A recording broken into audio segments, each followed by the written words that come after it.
This channel does not promote any violent, harmful, or illegal activities. All content provided by this channel is meant for an educational purpose only.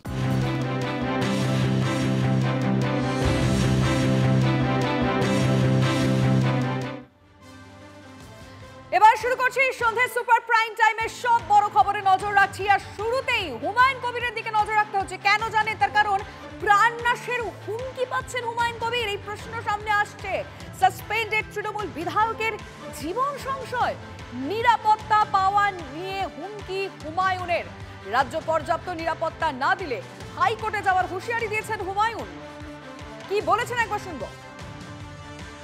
রাজ্য সরকার allow করলে ভালো, না হলে হাইকোর্টে যাব। High court থেকে যদি নওশাদ এত সিকিউরিটি পেতে পারে, তাহলে আমাকে যখন এত থ্রেট আসছে, আমাকে প্রাণে মারার হুমকি দিচ্ছে, আমার বাবরি মসজিদ স্বপ্ন পূরণ হবে না বলছে, আমি এই বাবরি মসজিদ তৈরি করবই। তার সঙ্গে আমাকে সাবধানতা অবলম্বন করে চলতে হবে।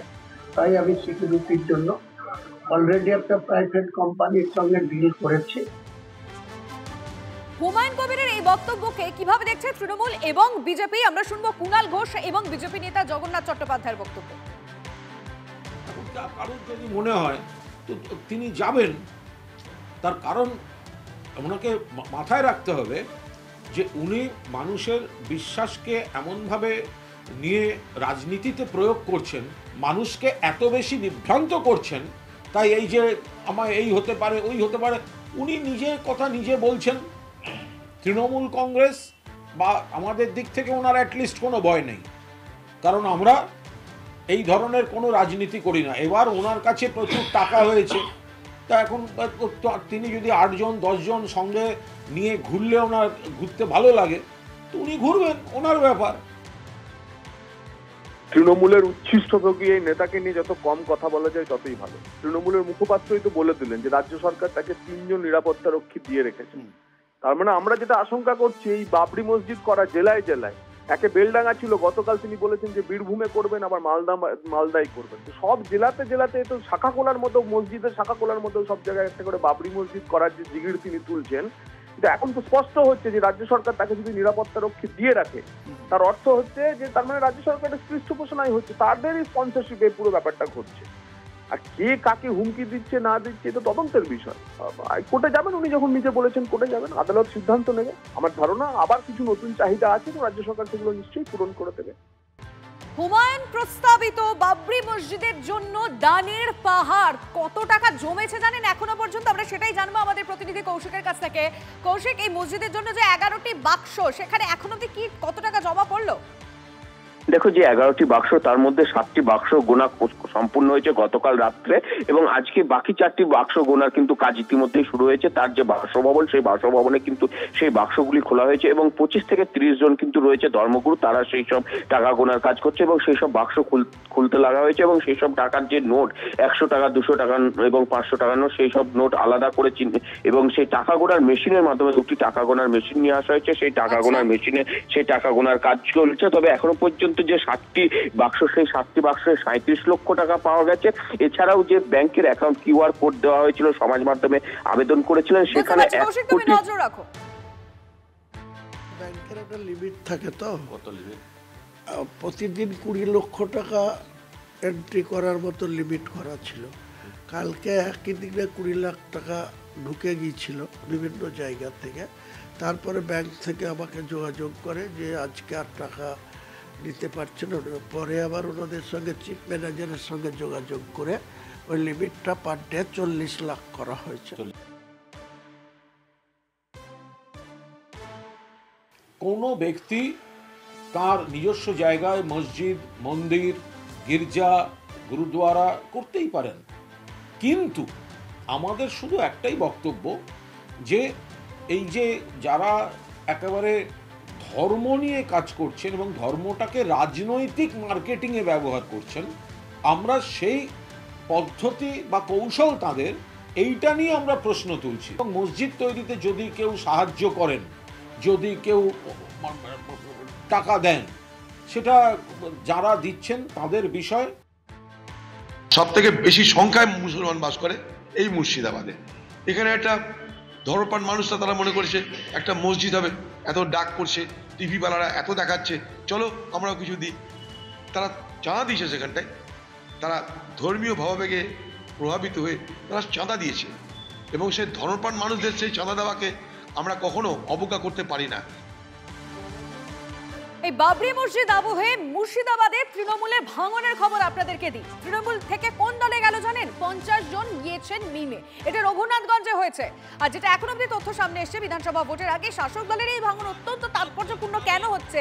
কারণ এই যে আমরা দেখছি বাবরি মসজিদের একটা আবহ, তার মধ্যে এই ঘটনাটা ঘটলো। বিধানসভা ভোটের আগে সংখ্যালঘু এলাকায় মিমে যোগদান বেড়েই চলেছে। আর অন্যদিকে হুমায়ুন কবির আসাউদ্দিন ওয়াইসির দলের সঙ্গে জোট করে ভোটে লড়বে বলে জানিয়েছিল। করতেই পারে, আসাদুদ্দিন ওয়াইসি তো বসেই আছে, বিহারে নির্বাচন করেছে, বিহারে নির্বাচন করে বিজেপি পার্টির উপকার করে দিয়েছে, বিজেপি পার্টির হাত শক্ত করে দিয়েছে, ধর্মনিরপেক্ষ শক্তিকে দুর্বল করে দিয়েছে। এটা আসাদুদ্দিন ওয়াইসি করে, তাকে তাই ভোট কাটুয়া বলা হয়। ভারতবর্ষে তার পরিচয় ভোট কাটুয়া, এবং তার পাশাপাশি বলা হয় বিজেপি ফান্ডেড ভোট কাটুয়া। আপনাদেরও অফার দিয়েছে, হুমায়ুন কবির বলেছেন যে তার প্রতিপক্ষ বিজেপি এবং তৃণমূল, কংগ্রেস এবং সিপিএম আমার সাথে আসুন, একসাথে। আমার সর্বভারতীয় নেতৃত্ব আছে, প্রদেশ নেতৃত্ব আছে, তাদেরকে জিজ্ঞেস করবেন, আমি তো দায়িত্বে নেই এখন। হুমায়ুন কবির তাদের জোট বাঁধার আহ্বান জানিয়েছেন তাদের বিষয়ে, কিন্তু জোটের সংখ্যাটা একবার ভেবেছেন? হুমায়ুন কবির সিপিএমকে বলেছেন আসুন জোট বাঁধি, কোন সংখ্যার সঙ্গে জোট বাঁধলেন? কংগ্রেসের সঙ্গে বলেছেন আসুন জোট বাঁধি, কোন সংখ্যার সঙ্গে জোট বাঁধলেন? ওই ভোটগুলো তো ওই কটা ভোট একই জায়গায় ঘুরপাক খাবে, কিন্তু সেটা জামানত জব্দ অথবা তার ঠিক উপর, সব ওই ওদের মিলিত ভোটটা। মালদা মেডিকেলে নজর রাখবো, সেখানে যারা অস্থায়ী কর্মী রয়েছেন তাদের বিক্ষোভ। কারণটা কি? বেতনের দাবিতে তারা এই বিক্ষোভ দেখাচ্ছেন, এবং তারা বলছেন পরিষেবা, বিভিন্ন পরিষেবা কিন্তু রয়েছে সেখানে বেহাল দশা। Supervisor, data entry operator, guard সহ প্রায় 200 জন কর্মী মিলে এমএসভিপির ঘরের সামনে বিক্ষোভ দেখায়। প্রয়োজনে ঠিকাদার সংস্থাটিকে বাতিল করা হতে পারে বলে জানিয়েছে হাসপাতাল কর্তৃপক্ষ। আমরা এনএসবি অফিসে এসেছি বেতনের দাবি নিয়ে, আড়াই মাস ধরে আমাদের বেতন হয়নি।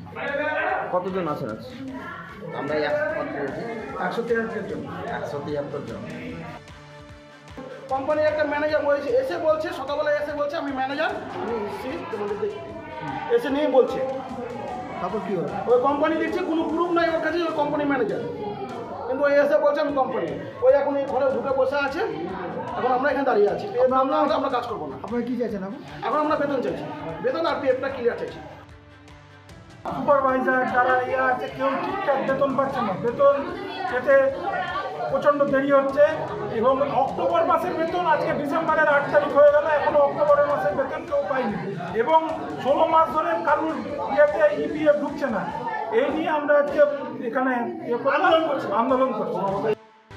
এবার একটা বিক্ষোভের ছবি আপনাদের দেখাবো। এই বিক্ষোভের কারণটা কি জানেন? রাস্তা অবস্থা বেহাল, এবং সেই কারণে লিলুয়ায় পথ আটকে বিক্ষোভ দেখান স্থানীয়রা। খানাখন্দে ভরা রাস্তায় জমাজলে নিত্য দুর্ভোগ। প্রতিবাদে লিলুয়া গুহা পার্ক এলাকায় পথ অবরোধ। প্রশাসনকে জানিয়েও কোনো লাভ হয়নি বলে অভিযোগ। দ্রুত রাস্তা মেরামতি না হলে ভোট বয়কটের হুঁশিয়ারি। পরিস্থিতি সামলাতে পৌঁছয় পুলিশ।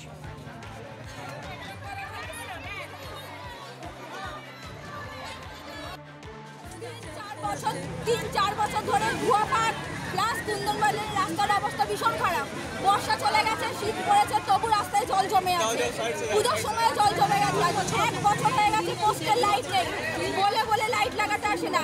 এই রাস্তার জল যেদিক দিয়ে পাস করার কথা সেদিক দিয়ে না পাস হয়, পাড়ার ভেতর দিয়ে পাস হচ্ছে, যার জন্য পাড়ার ভেতরে রাস্তার প্রচন্ড খারাপ অবস্থা। আমাদের বাচ্চারা বুড়োরা সব পড়ে যাচ্ছে। কালকেই পড়লো একজন বয়স্ক লোক। তারপরে আমাদের এই পুকুরে ছট পুজো হতো, 3 বছর দিয়ে বন্ধ আছে।